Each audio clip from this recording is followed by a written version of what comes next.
I will start by introducing myself. My name is Saurabh Sinha. I have the privilege of serving as the Dean of the Faculty of Engineering in the Built Environment, and I also have the special privilege of serving as your host, as your first speaker this evening. It's morning in another, with the internationalization, it must be morning somewhere. Ladies and gentlemen, I would like to start by playing a quote, which I will say. It will not be exactly play. But it's a quote from the late Peter Drucker. It's a quote that says, it's one that you are familiar with. It says that the best way to predict the future is to create it. And my colleagues from the Postgraduate School of Engineering Management reminded me that it's not true. The way to do it is the best way to predict the future is to launch it.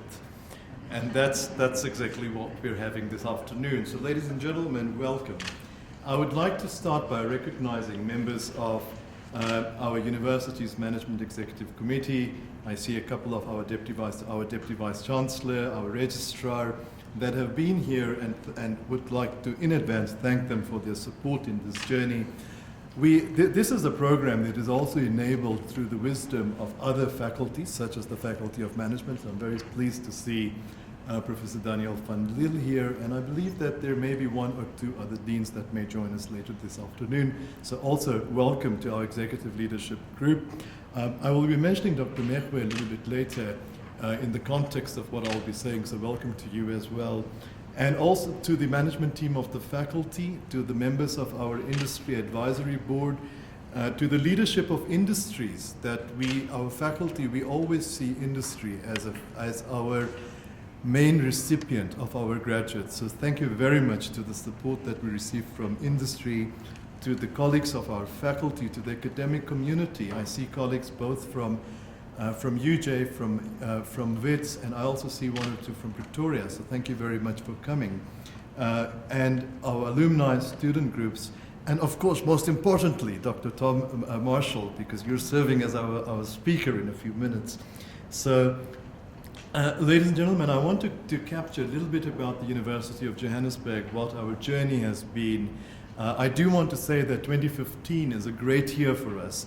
It is a year when we reflect on our 10-year journey as a university, and you would therefore find that the university is hosting a number of events that enables us not just to reflect back, but as we have our journey develop beyond this period, we also engage with you, and we continue to realize our vision. In this last 10 years, there has been many great things about the university, and among them is the vision that guides us. Our vision is to become an international university of choice that is anchored in Africa, that seeks to dynamically shape the future. We also have a baseline, we also have a tagline that says reinvent and that says to rethink. Faculties like ours, we thrive in our work in areas of teaching and learning, in areas of research and innovation. And that's what we continue to do, both through conventional, but also many times through unconventional means. Through our journey, we also look to benchmark, we look at reflecting, and among others, there are many. We seek to occasionally benchmark ourselves against how we are doing in terms of academic reputation, in terms of employability, in terms of research productivity, in terms of research relevance and impact. And these are some parameters that coincided with one of the ranking instruments, which is the QS ranking instrument. And when we used this mirror to reflect, we found that the University of Johannesburg, by way of its implementation of strategy of the last 10 years, found itself in a very pleasing position in the top 4% globally. In the BRICS ranking that came about a few days ago, we found ourselves in the 67th position by way of action. We, of course, also realize that ranking instruments also have their set of flaws. But at least they enable us to regenerate our competitiveness, and this helps us to continuously improve and continuously seek to reflect. Another interesting one that just came up. So, whenever you talk about ranking, right, you look at the instruments that give you the best results, and then you talk about them. So that's one of the things I will do, but it's quite interesting. The Times Higher Education has recently looked at one of the indicators in preparation to an event that Dr. Mechwe is been championing, which takes place at the University of Johannesburg next week, at the end of this month, 31st July. And this event looks at what are those indicators that we should be looking at as the continent in terms of being able to develop our journey as various universities. Interestingly enough, in the pilot work that Times Higher Education did, they took the research indicators as one indicator, and they looked at, particularly from a citations point of view rather than the number of publications, and out came the results where of the South African universities, 8 featured in the top 15. And what was particularly pleasing to see, and difficult, and I'll tell you why, was that the University of Johannesburg was sitting in the 9th position, leading ahead of other South African institutions, including Pretoria University, UNISA at position 11 and 13 respectively. That is very difficult, even for me, because my alma mater is Pretoria University. The work of our faculty has also helped to contribute to this. 2014, the growth in terms of research productivity was just in excess of 30%, leading up to 210 units of research outputs. Of course, just bear in mind that the Times Higher Education indicator was just based on research. I'm sure next week, when the various investors meet, they'll come up with other indicators that may enable us to either better position or reposition. Anyway, we are a fairly sizable faculty with just over 9,000 undergraduate and postgraduate students, about 230 academic and non-academic staff. We engage over 150 temporary contract staff members on an annual basis. We are also very pleased, we are very international. 20% of our postgraduate students come from other parts of Africa, from the Greater Africa, and from the Great Africa.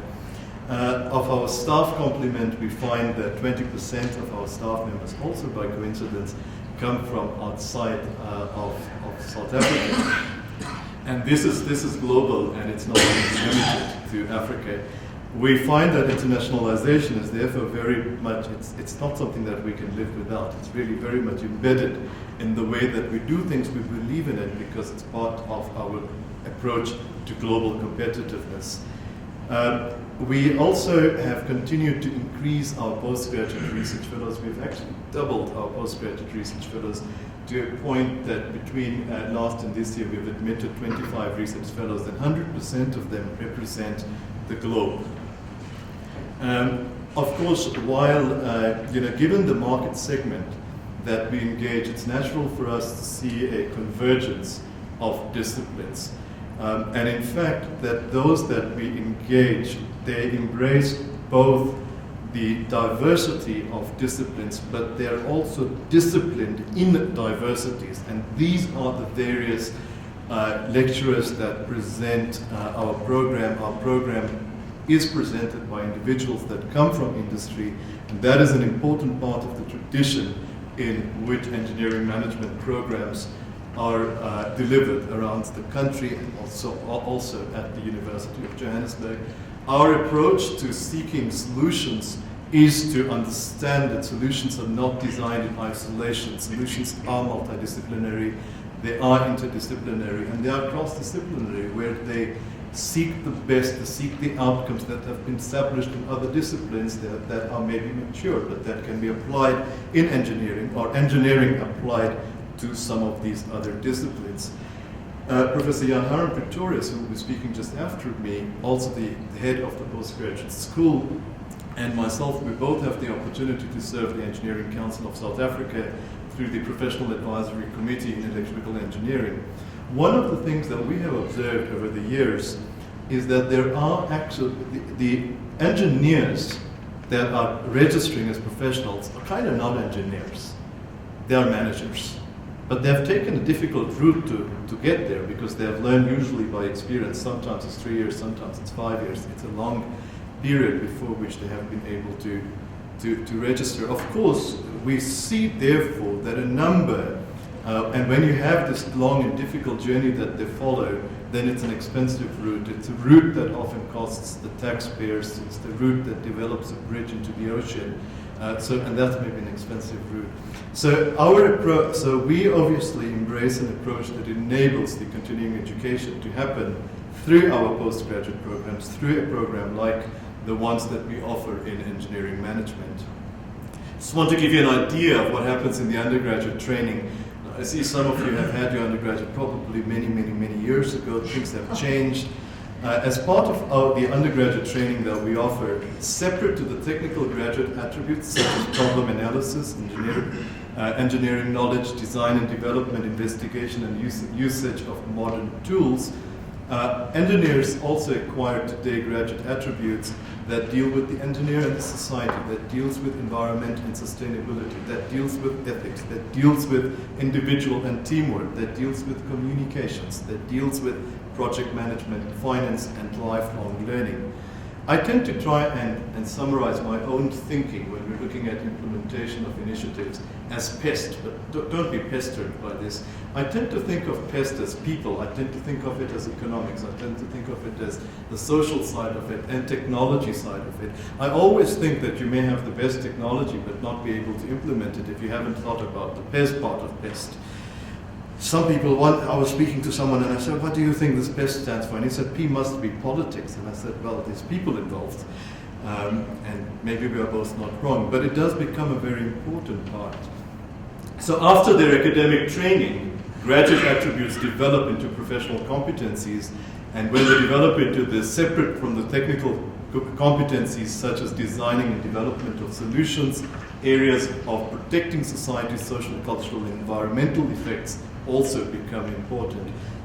Similarly, graduate attributes of project management and finance, individual and teamwork, are transformed through our candidate engineers' ability to manage engineering activities, to develop judgment on people, process, and technologies, and take responsibility for decisions, both technical as well as economical. So graduates are required to manage once they are on the job, as I have said in the past. But you get individuals, so you could have the engineering groups that will be very technically inclined, and then you may get individuals that come from a management background that may be very management oriented. But we find that you often need to have engineers that are managing large, complex technical projects. And those engineers are typically the graduates of these programs, as you will hear from our speaker in a few minutes, who of course manages a very small company, the CEO of only 5,400 individuals. That's right. So engineers, obviously the examples come from manufacturing to construction to product to technology development, production, and a number of others are some of the environments in which these graduates work. We are at the moment, our program is in its 20th year of our delivery as engineering management programs. Our programs are offered by research, but there's also a very large option for coursework, together with the mini dissertation. Over the last 10 years, I want to give you some feeling, and Professor Jan Harum will speak about it in more detail, is that our doctorate enrollment has doubled to approximately 60 students in 2015. So that's since 2005, post-merger of the university. Our number of master's students has increased to about 330, which is a 7 times increase since its initiation. Over the period 2014 to 2015, the number of students that have enrolled in the program in 1 year alone has increased by about 90 students. So for effective program delivery, of course, our engagement, I've mentioned, it's key to have people from outside that are presenters. Our programs receive students coming from civil engineering, from electrical, from mechanical, from different technology disciplines, and also outside of the faculty. So in summary, I think this program is intended to look at the technological problem-solving savviness of engineering and the organizational planning abilities and administration of those that come from the management arena to be able to oversee complex projects. So after nearly 20 years of the offering of this program, we decided that we're going to have a postgraduate school of engineering management. We also created the school to also engage you. You are obviously our stakeholders, both internal to the institution, but also external to the institution. You're all one of the most important reasons for so this is an excuse so that we can re-engage you. But separate to that is that we look towards ensuring that our mini dissertations are relevant to the field, that they're embedded in applied areas and not just an ivory tower development of academia. We, without doubt, academia does have a role in curiosity-driven research, but a large component of what this school delivers is actually for the profession. It is enabled by professionals for the profession. We are also expanding we are also looking at different ways that we deliver our program. We are also looking at an open online course. Through the Department of Higher Education and Training, we received some funding generously to the tune of 1.5 million rand to look at short learning programs that we will place on a platform that maybe many of you are familiar with, called edX, which was a child of MIT and Harvard, and we will therefore expand our approach in delivering continuing education. I want to give you some other ideas of how we commit to delivering our research outputs. We have really embraced an approach to open access. As a public funded institution, we commit some funding from the public towards research. And these research outputs are availed on our institutional repository. Of course, we have to negotiate with publishers, but these outputs are availed to the public, and there's no pay firewall that you must pay again. And we availed just last year alone some 500, which I think as goods back to the public for the fund that we received from them. We're also looking at memoranda of understanding of agreements to do bulk training for different complex work environments, and with your investment we are also hoping to deliver effectiveness, efficiency in our own process, but also through the graduates that we deliver. I'm going to conclude on a slightly lighter note. And some of you may have heard of this, but when you are speaking with a chief finance officer, and I actually can see some of you that come from the banking sector, and you go to your client and you go to your chief executive officer and you say, I have to spend, you're asking me to spend money on training yet again. And you train these people and then they leave. And the chief executive officer replied and said, you're telling me not to invest in training. What if I don't invest and these guys stay? So that was an interesting thing to keep in mind when you're investing, particularly in academia, or in other forms of continuing education, that there is, in fact, always that likeliness that those that are with you will maybe stay and will contribute. Colleagues and friends, I'm really pleased to have the opportunity to have a wonderful team that have helped to get this evening together, that have helped to realize the program, both from industry, from academia, under the leadership of Professor Jan Harm Pretorius, who is appointed as the head of school. So again, I'd like to say many thanks for your participation this evening, and we look forward to this is kind of the renewal of the relationship that we have with you, which we look forward to continuing with you. So with these words, I'd like to bring upon Professor Jan Harm Pretorius. Thank you again.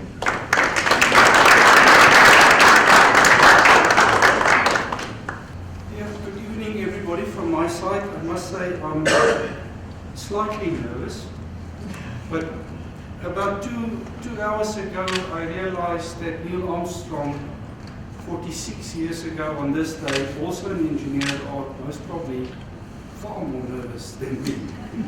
So I hope you will enjoy tonight. We've started, as Rosina said, 20 years ago, under the leadership of Prof. Leon Pretorius, who apologize. He's doing the very important academic thing, attending a conference that we all must do. So we've grown, and the quote you can read. Sometimes you only appreciate how you grow up before you appreciate how you grew up. So this school is the fifth school. We started officially last year, but academically only January this year. And it was developed out of mechanical engineering. You will find similarities in that in all across the globe. Engineering management started off in mechanical engineering, some in electrical engineering, strangely less from industrial engineering, but that's the reality we sit with. So from October, we've done quite a lot of work, from the administration side, from the financial side, and of course from the academic side, to get to a program where we now are at school on our own with new offerings. So what is important is what is some of the drivers for our success. I think our program is in a sense unique, that it makes, we have the offerings of, in terms of the Masters in Engineering Management, we have a 50% component in research. That's a substantial research component for students in industry. It's not a research essay. We make use of lecturers that from industry who participate, that I'll touch on later also. But the other thing is the students work, and to take off from work is difficult. If you need to work out the number of leave days a student must take to attend a master's degree, you can't expect a student to spend 30, 40 days a year to do that. He also wants to take leave. And so it's flexible, it's part-time or full-time, depends on the student. We offer it in the evenings, the lectures, the classes.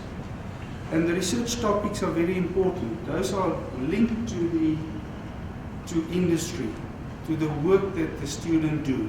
We will make sure that there's enough academic merit, enough academic research, content in methodology, and the research, what's expected from a student, but that they can use that topic to apply and to seek answers differently than they normally do. We sometimes comment for students, yeah, that's good, but it's not an engineering report. There has to be a research component also. Then Prof. Sina mentioned some of the future music. We must be busy thinking on, I've said, e-learning to accommodate students who cannot attend a specific lecture. Sometimes it's difficult for a student to be here on this campus at 6 o'clock at night on a Monday because he's got work commitments. So that's for us a challenge, and we will see how we can best accommodate students and also make sure that we still have the correct standards. Those are for you who's not familiar with the program. We have doctoral degrees, we have master's degree by research, and we have program, I can't multiplex is this visible? No. But I'll quickly use this for the one side. Those are the courses that we have and the research dissertation. They are separate, 3 subjects the first semester, 3 the second semester, and then the research is research dissertation in the second year. Students have normally a maximum of, if they're part-time, I think 3 years. We try and get them to finish in 3 years. It's not always that easy. Those are the specific courses that's there. And of course, what's important to be I would say that to keep and to stay relevant, one always needs to critically think on your offerings, what you do, the content, and so that there's always a question: do we need to renew some of the offerings, and what do you take out and what do you bring in? This is been the case. This is 6 subjects for the last, I think, 8 years in terms of the subject, but not necessarily the content.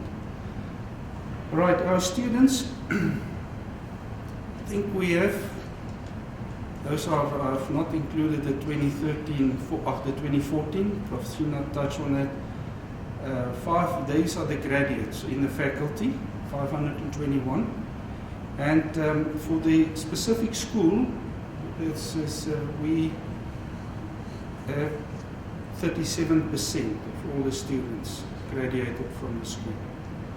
And the current enrollment for the students is about 47% of the faculty. We have currently 300, it's a bit more now because this is changing every week, 308 masters and PhDs currently enrolled for this year. So now, and our new intake is more than 150. The reason why I have that last bullet there is students come from a diverse background, electrical, mechanical, Prof. Sina touched on that, and that's important for us because multidisciplinary dissertations is extremely important. So that's why we enroll students from different backgrounds. If you look at the graph for the faculty, the top one, the top one is Phoebe Master's students. You can see a growth from the arrow steadily up. So that's a challenge for the faculty as a whole. It's the second one, for those on the left, for those on the right, that's that one. That's for the school. And it is a challenge for us because we've started now in 2015 with a new school there and with lots of students. So you still, we all know what you need to do. You have to take in new students, you have to maintain what you have. And that's a challenge for us. And the doctoral degrees, it's also very important. 122 for the faculty and 47 for the school.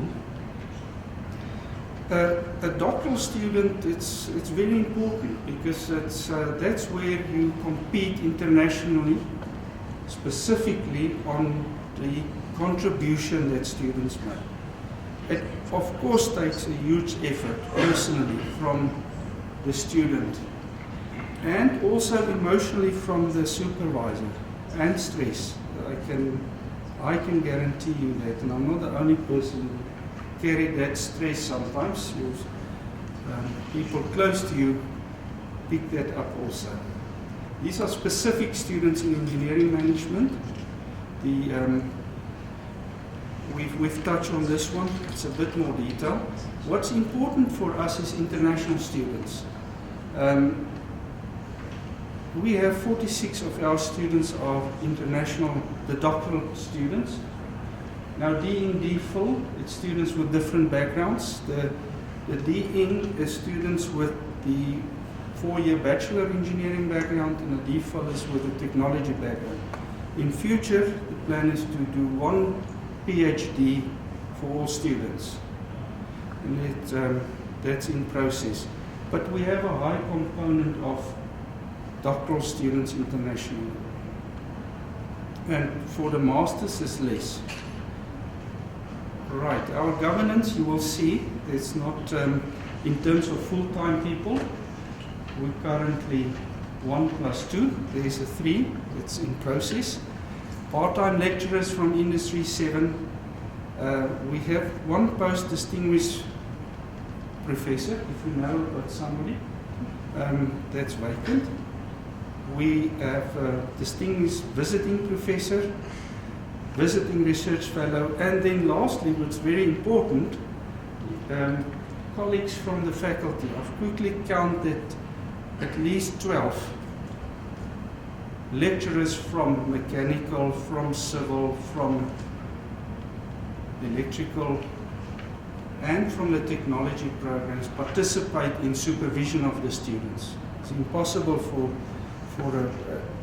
one person to do that, or a group of 3 or 4. That's also, of course, for collaboration for us very important, and to stay current with the new development. Now, if you think about 20 years in a university life, it's actually short. One of my previous institutions is more than 600 years old. But in human life, 21 years is, you actually want to be on your own. That's why we decided we need new offices. And that's on the Bunting Road campus.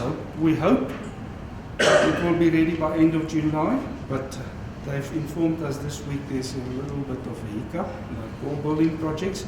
But we have a new office. Our lectures are on this campus, especially in the evening, 6 o'clock. It's easy accessible.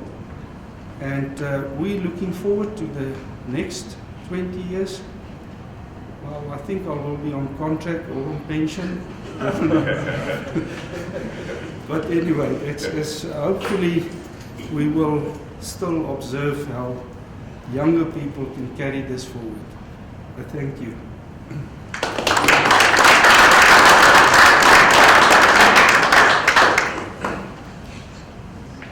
Okay, very good evening to everyone.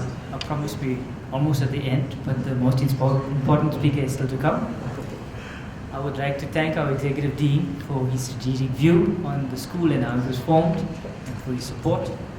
Our head of school for the details associated with our current school, as it exists since October last year. But it is my pleasure to introduce our guest speaker, Dr. Tom Marshall. Dr. Marshall is actually a graduate of the school. His bio reads, he's the Chief Operating Officer, as our Dean indicated. It's no small number, 5,400 people globally. He's responsible for SMEC International in terms of Africa, so he leads the entire team of Africa. If I could read a bit of his background, he has over 35 years of experience in planning and execution of various projects in infrastructure, etc. His primary discipline is civil engineering, and his master's is in geotechnical and transportation engineering. Dr. Tom achieved his doctorate at the school in engineering management. He joined SMEC International Executive Committee in 2012. He's currently responsible for the African operations, which includes 24 offices and over 1,400 professional staff. Please join me in welcoming Dr. Tom.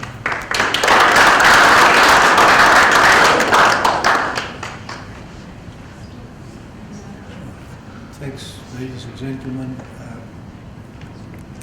It's an absolute privilege to be here with my alma mater tonight on a special day of the launch of the postgraduate school for engineering management. I think I also feel particularly welcome because we've got somebody here from the Department of, or the Faculty of Management. I don't know who is that, so there you go. So welcome.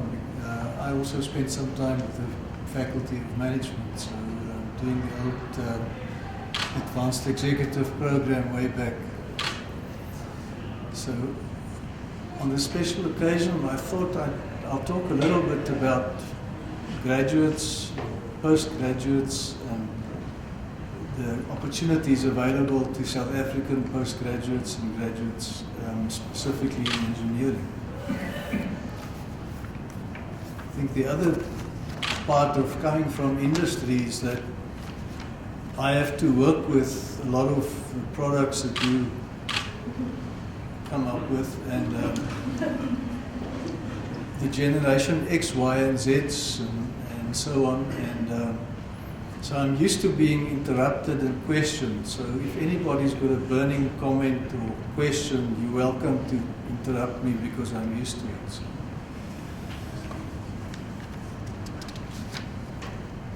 The production of university graduates and particularly postgraduate students is an essential component of successful modern industrialized economies and societies. Such graduates have acquired the necessary knowledge and skills to underpin the modern knowledge economy and are able to produce new knowledge. And all of that I just read off because that's the basis of why we have these engineering graduates and postgraduate students. There's however, a massive snag in this, and that's that there's a worldwide shortage of engineering graduates and especially postgraduate students. So why would a South African engineering graduate or postgraduate student decide to pursue his career in South Africa? Why would he be pursuing opportunities here? And I thought I'll take a wide sweeping view at this question. One can easily say, let's just call it a day, and we say it's braaivleis and sunshine and sport and things like that, but I'll try to be a little bit more deep on it. If we start with opportunities at home, close to home, South Africa itself, the modest short to medium-term South African economic growth prospects, we're talking about 1.5% GDP growth for 2014 and predicted to go up to only 3% by 2019, so not a massive rise. And that will definitely constrain local opportunities for young engineering graduates and engineers in general.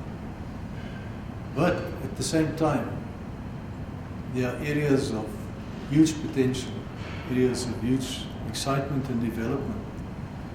If we think of energy, transport, also communication and urbanization, areas of massive demand, which will require huge innovation in coming years and create big opportunities for our graduates. If one looks at the engineering profession in South Africa, and even the most cursory look at this profession will show you that there's abnormal makeup in this profession. We sit with a huge amount of older engineers, baby boomers, and then a massive amount of young graduates. And in the middle, there's this big shortage of medium, mid-management, mid-career engineers. And this has severe influences or effects on our industry. One of it is that young engineers don't get mentored properly. So young graduates come out of school and they just don't get the time spent with them by seniors and mid-career engineers to be mentored properly, and a lot of companies are battling to come to grips with it, and not even to talk about the public sector. In the public sector, it's even a bigger crisis. So industry at the moment is helping public sector to mentor their engineers to a large extent.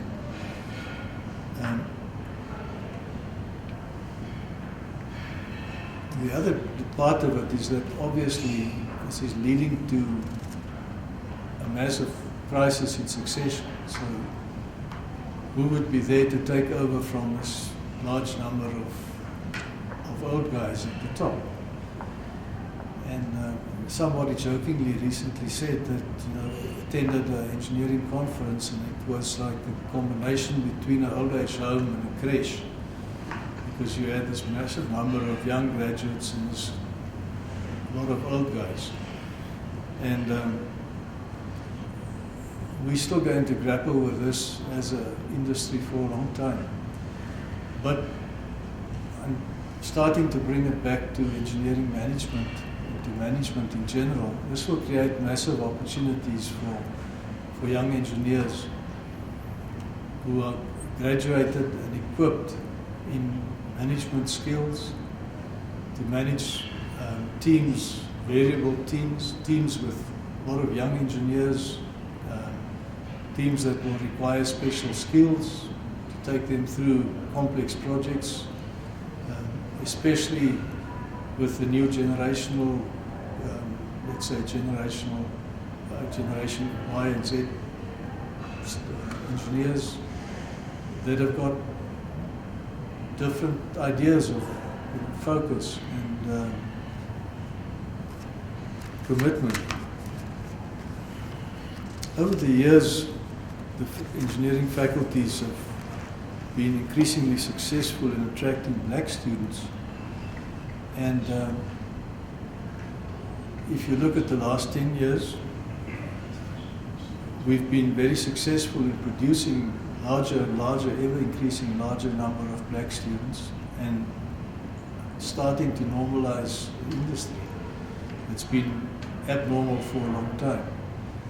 But in spite of that, there still seems to be a lack of or shortage of mid-management black engineers, and of course a very small number of senior black management engineers.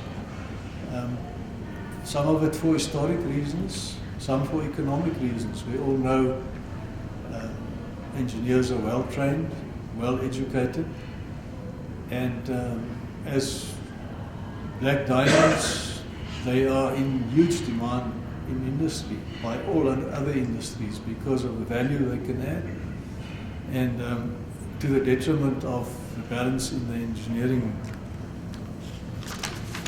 profession. Of course, the brain drain started with a big wave that caused some of this skew in our industry. And the big wave was politically and transformation driven. But since then, it has never stopped. The brain drain still continues, but now we're more or less on par with everybody else that produces quality students. So you hear the Dutch complaining about their engineers that they're losing to America. You hear the New Zealanders losing their engineers to Australia, the Brits losing their engineers to Canada or to the US, and so on. So everybody's in the same boat. We can't complain about the brain drain. It's just part of the way that the industry is made up. If we start looking at the rest of Africa, because that's where the really large potential is for our graduates. There's been a steady rise in Africa growth rates over the last 20 years. And it's amazing if you look at the curves, it's been a nice steady rise without any massive surprises. In spite of the image of Africa being so turbulent, ending up at 5.1% average year on year, 2014.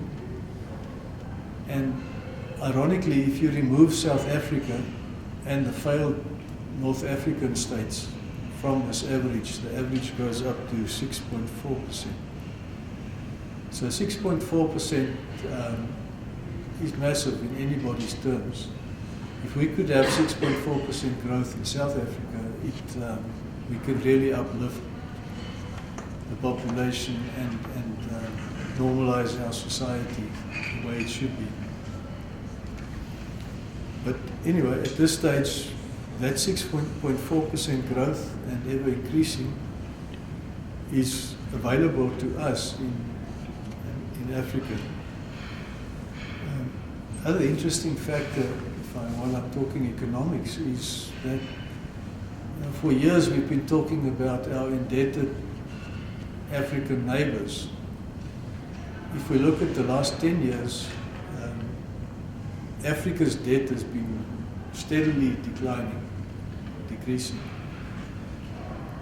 And the last 10 years, South Africa's debt has been increasing as GDP, as a percentage of GDP.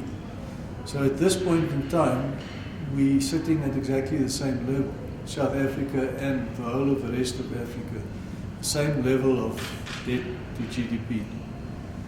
So we can now say, without any being questioned, that we no longer talk about our indebted neighbors, because we just as indebted as everybody else in our neighborhoods. If we consider the sheer size of the continent, I happen to be fortunate to travel a lot in Africa, and we don't always realize just how big the place is. 3 times the size of the United States. Put differently, the USA, China, India, Europe, and Japan can all easily fit inside the African land surface. Africa represents a market of 1 billion people, and the growth forecasts are for 2.5 billion people by 2060. The population is rapidly urbanizing. I know a lot of people think when you talk about 1 billion people in Africa, they think about poor people sitting in the middle of the bush, impoverished and so on. The reality is that Africa is urbanizing extremely fast. The reality is it's got a growing, upwardly mobile middle class that is creating a massive market in Africa.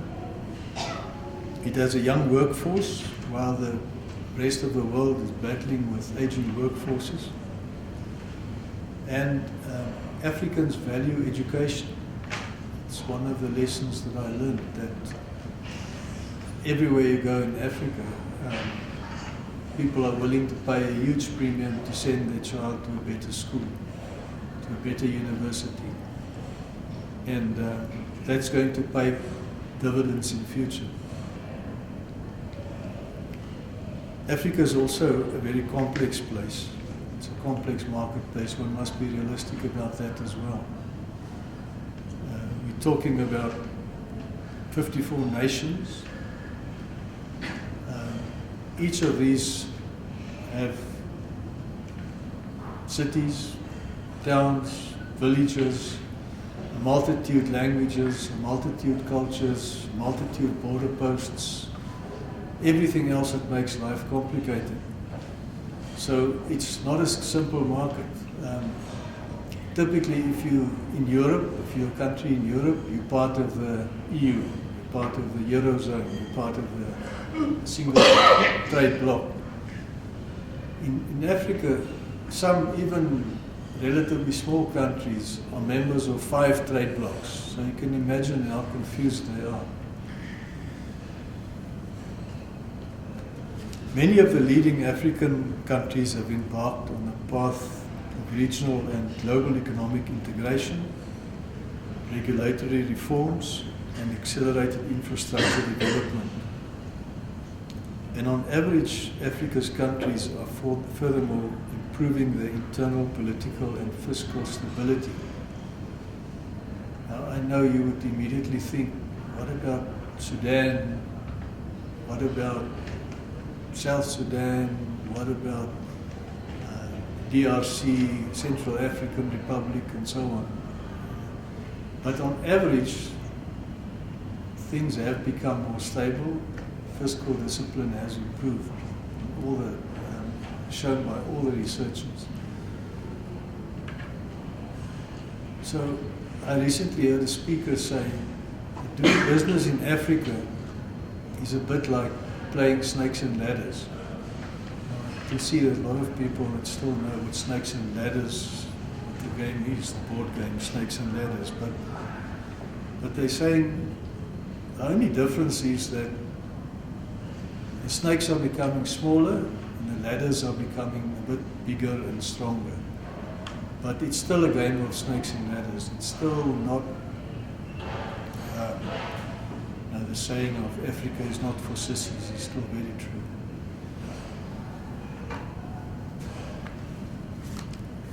Africa has passed the turning point, and the talk is increasingly of Africa rising. The term that was coined by the Economist a couple of years ago. It's one of the fastest growing economic regions in the world. And for engineering graduates, the opportunities are as many as one could even imagine. 2 of 3 Africans lack access to electricity.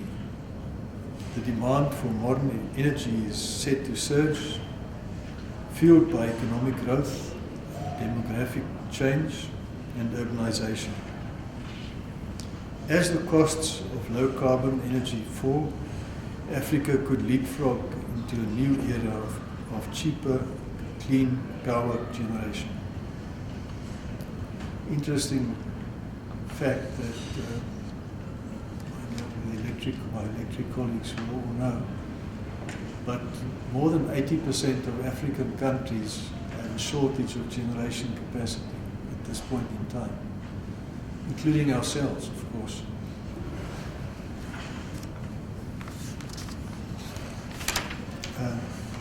African countries can exploit the advantage of a technological latecomer through innovation and learning.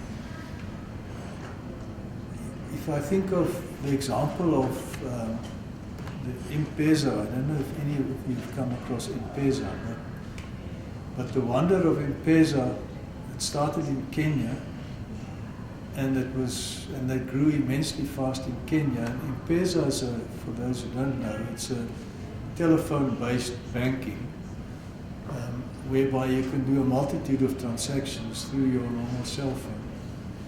And it's a deskless banking system, so there's no back office or office that you can go to or anything like that.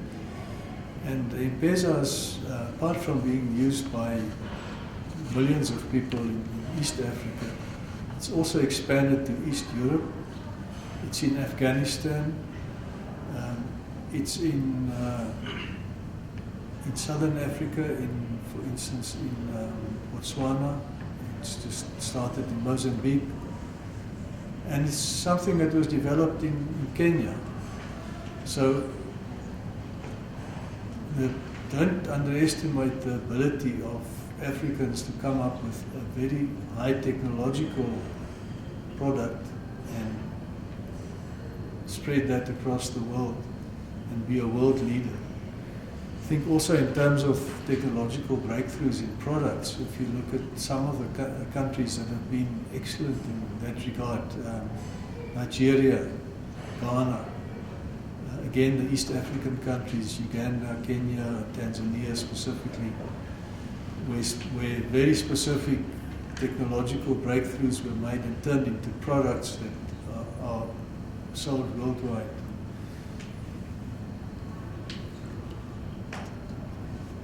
The African Development Bank promotes 4 economic development pillars for Africa. And I'll read them. It says, improvement of the investment climate.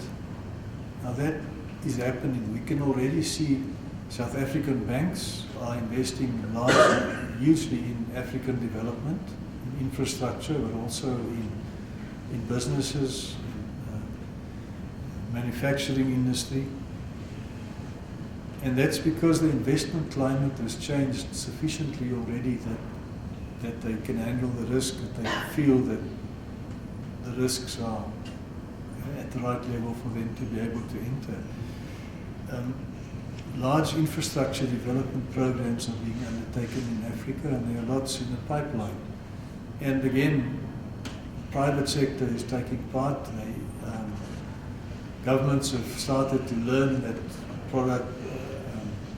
projects must be de-risked to a certain level. There must be some sovereign guarantees to be able to have the private sector funds come in. So the World Bank is playing more and more the part of a facilitator to facilitate the entry of the private sector to make projects happen.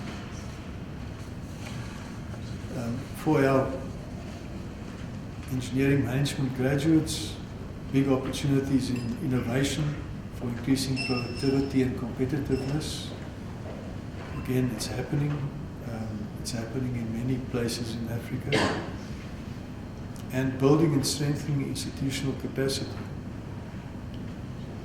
Other factors which can present major opportunities for engineering graduates in Africa are, of course, all the new oil and gas finds, all the new resource finds, and one thinks that it's a down economic cycle at the moment. The resource prices are low, so everybody must be suffering because we can't exploit these new finds.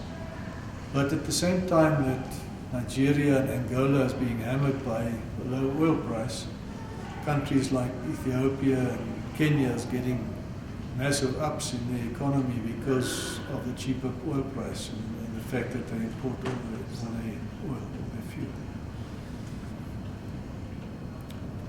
The Chinese economic role, I'll have to say something about that, the Chinese economic role in Africa, not just as a buyer of African commodities, but also as a financier of projects and an investor of note. China has become a major investor in Africa as well. Today, the BRICS Bank was launched in Shanghai, in China. And I think, again, the BRICS Bank, which is dominated by China, is going to have a major effect on growth and development in Africa.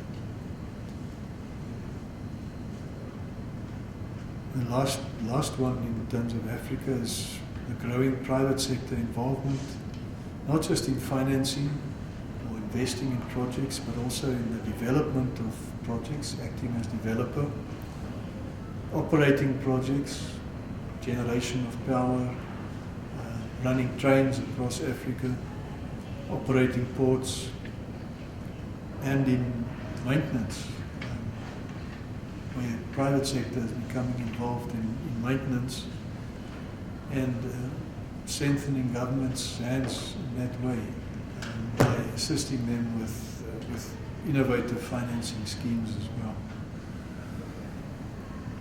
Further afield, if we look at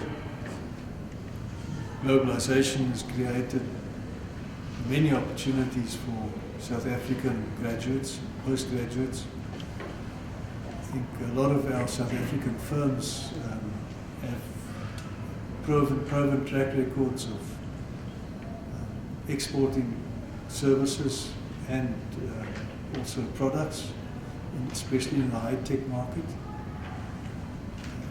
We are expensive as South Africans if we,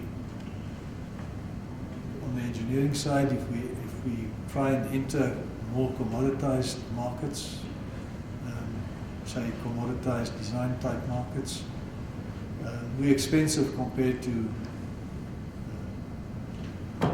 lots of Asian countries. If you compare us to Pakistan, China, India, Bangladesh, we can't really compete, and we don't really want to compete. But on the high-tech side, we can become competitive. We can use the strength of our weak rand to boost our export product competitiveness.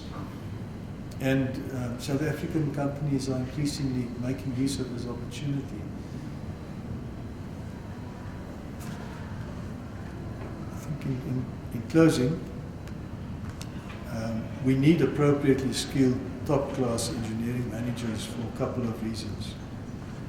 One is to bridge the gap caused by the skewed age distribution in South African engineering profession. We need to have young people who are willing to take on responsibilities maybe at a youthful age, to be able to solve our succession crisis in the industry over the next 10, 15 years. You will see a lot of these young graduates, postgraduate students step up to the plate and accept the responsibility at a relatively youthful age and lead our country forward to new innovation and new development.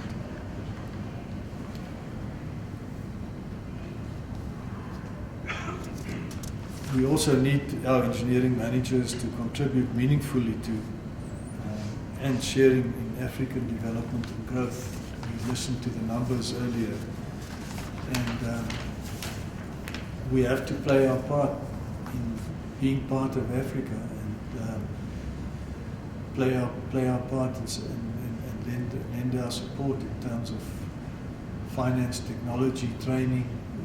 We heard about the numbers of students from other parts of Africa being trained at this institution. And I've just recently, I mentioned it to Prof. Pretorius earlier, that I was in Kigali, Rwanda last week, and I met one of the students, master students from the school here. It was a great experience. This postgraduate school is ideally placed. I think it's can play a major role in taking South Africa forward and making a contribution to take the continent forward by producing students that can think innovatively, students that are willing to take on big responsibilities of managing complex tasks, complex teams, complex projects. And I wish Prof. Pretorius and his team the best, most success with this endeavor. We're going to be proud of you as always, and we can see that the role that this institution is going to keep on playing in developing our world, our Africa, is going to keep on going from strength to strength. Thanks very much.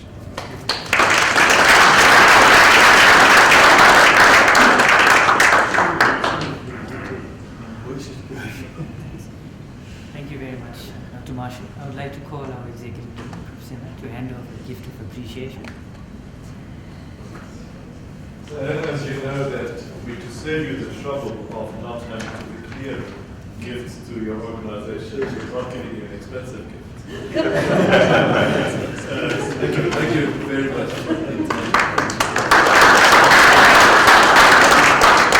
And we also have, we believe that you should also have this is a book on YouTube perspectives. Thank you. Thanks.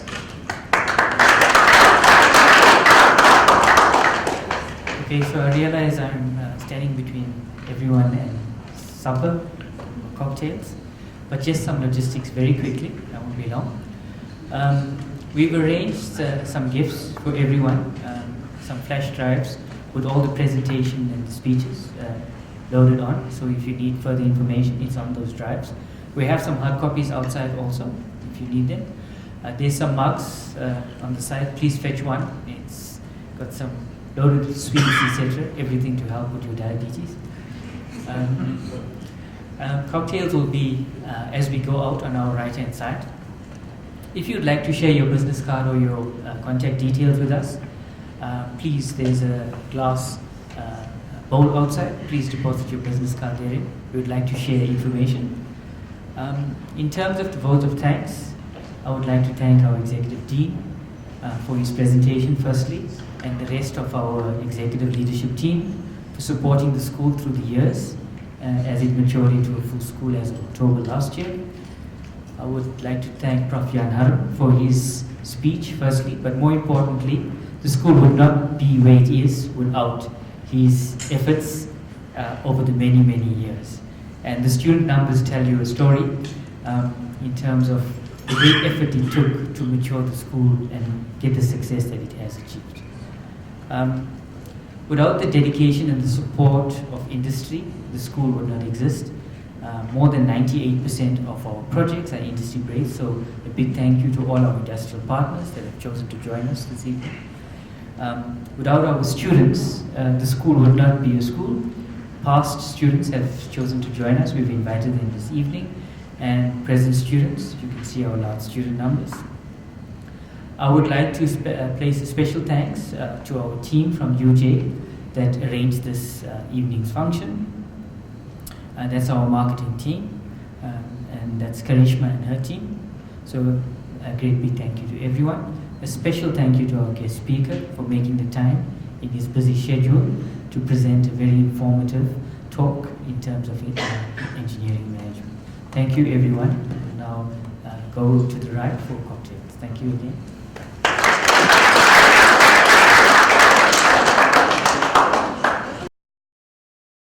The University of Johannesburg.